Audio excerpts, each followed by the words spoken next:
Morning, gang. It's Farmer Kiki. Top of the morning to you. Figured I would get a video in this morning right away. I take a little walk around the property. On this here April 20th, year 2020. 2020. That's right. And today is the greatest day of your life. So our first stop is going to be by the chickens as we work toward the garden I put in the last couple of days. Just check to see how things look down at the poles. But today we're talking about chapter 9. And in this chapter we're going to talk about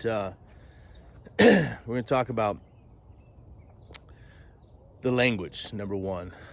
The motif of racism, bigotry is definitely a key here in this chapter. We're also going to talk about a couple of the characters that we have not seen much of, but we've heard about, such as Uncle Jack, Aunt Alexandra, and a little guy by the name of Francis, and the rooster. So that's kind of our targets here in this chapter. And at the end, you're going to learn that, once again, that Atticus is a wise fella. Love this guy. So the chapter starts out right out of the chute with a fight. You got a guy by the name of Cecil Jacobs, who's kind of a punk. Well, he is a punk. And him and Scout are getting a little fight, and because he keeps making fun of the family, making fun of her father Atticus for what he's doing. In this chapter, you're realizing that Atticus has taken on a case in town. As a lawyer, he is defending a black man by the name of Tom Robinson. In fact, Atticus mentions in the beginning of this chapter that for every lawyer, at least one time in their life, they are going to have one of those cases that affect them for the rest of their life. And he says it looks like this one's going to be the one. There's a lot of foreshadowing in this chapter as we go as well. So, the N-word is used throughout this chapter, most of the time, well, in fact, all the time, by little kids. And even Scout at the very end of the chapter, about middle, she talks about how because Cecil Jacobs is calling Atticus an N-word lover, if you will. And he just won't let up with it and keeps saying it. And she's wanting to punch him right in the face. But she remembers Atticus saying, you got to fight with your head, not your fists. And it will really let him down if he was to fight Cecil Jacobs. So she decides not to, and she actually gets out of it without punching him square in the face for constantly keep saying it. Also in this time, I got to watch my steps so I don't fall down. I'm going down the hill with my cup of coffee. You have Atticus pulling Scout aside and talking to her about what Cecil Jacobs is saying. This is when Atticus talks about the case of Tom Robinson. We also get an introduction in this chapter toward the end of the Yules, because the Yules are claiming something about Tom Robinson, which has put him in trouble here in this book. The case doesn't start up for several more chapters from now, but this is kind of an introduction foreshadowing what is to come. He talks about the fact that he probably is not going to win this case. He comes out of the chute knowing that it's hard to win a case in this town, in this community in the South, in America, in 1930s, when you're trying to defend a black man. And so he lets that out right away. In the end, he's talking to his brother, Uncle Jack, and he actually says that he feels like he's got a good chance to win the case in appeals, though, is what he's saying, which, again, a lot of foreshadowing going on in this chapter. One of the things Atticus says to Scout in the beginning of this chapter, he talks about how, like in the Civil War, you were fighting an enemy that might have been American, but it was not somebody you knew, whereas in this situation here in Macomb, defending Tom Robinson, he says, we're going to have a lot of people get very upset with this process. The difference between the Civil War and this case in town of Macomb is This time we're fighting our friends. This time we're fighting our neighbors. And he says you have to remember that at the end of all this, when this is all done and gone, they're still our friends and they're still our neighbors. And this is still our home. So again, Atticus in his wisdom.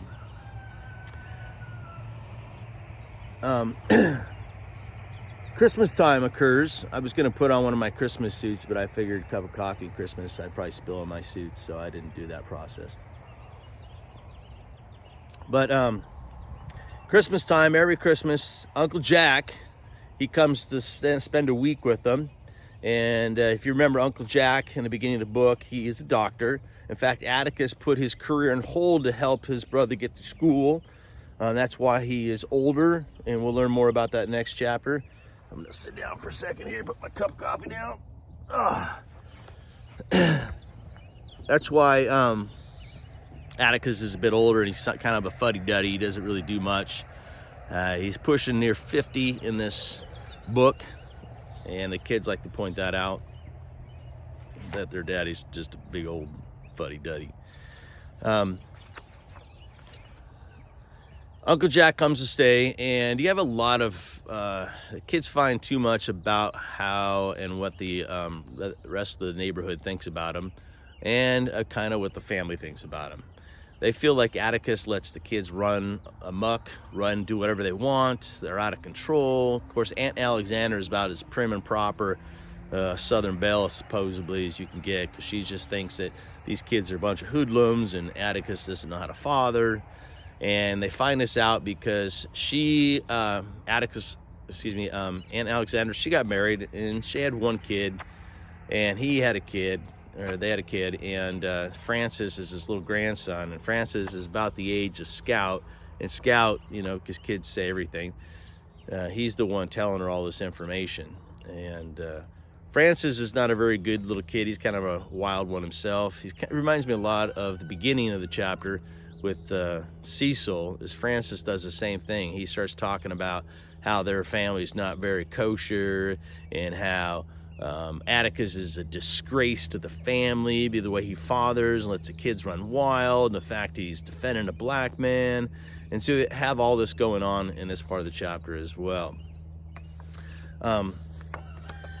Francis jumps on the bandwagon that Cecil was on, and he starts to call his Atticus the N-word lover as well. So you have the second kid using this word, and of course Scout, she doesn't even know what it means, and that's what she tells Uncle Jack later.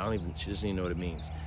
And she keeps chasing him around. He's hiding from her because she'll beat him up because she's Scout.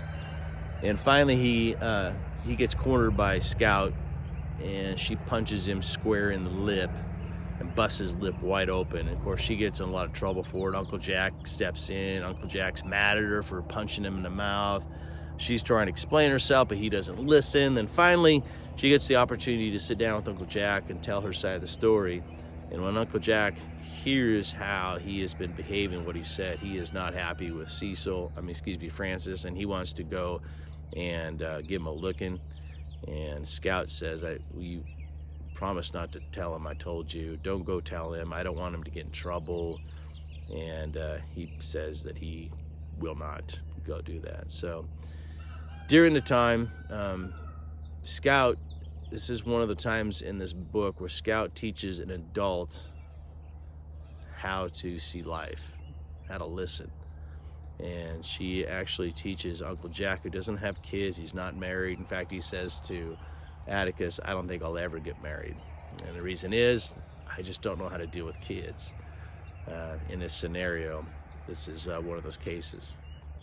It was it's a touchy piece where she gets the opportunity to tell her heart and tell her side of the story, and Uncle Jack listens to her and actually forgives her and apologizes and helps her out, and she actually splits her knuckle open, and he helps her bandage it up and everything.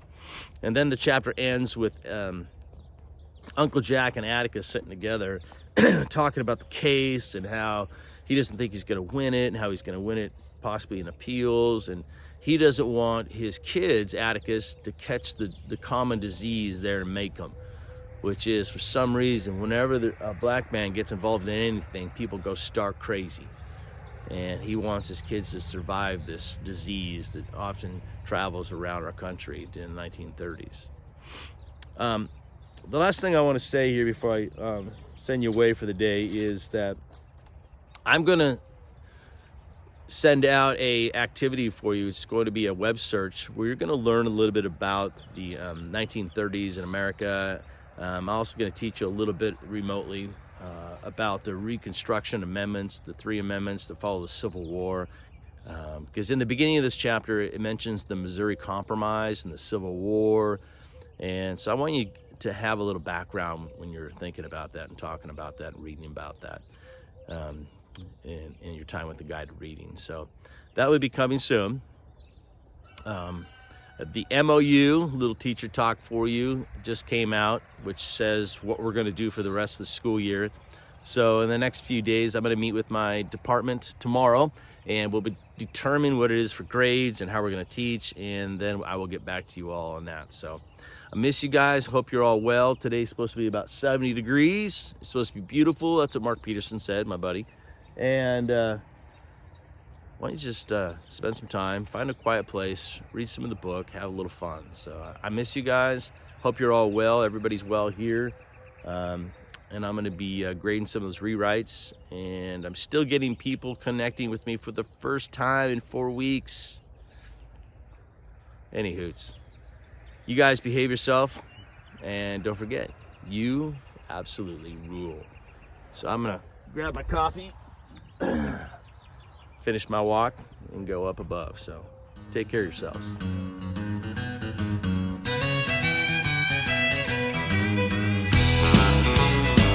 Well, I'm a honky-tonk man, ain't a crazy style.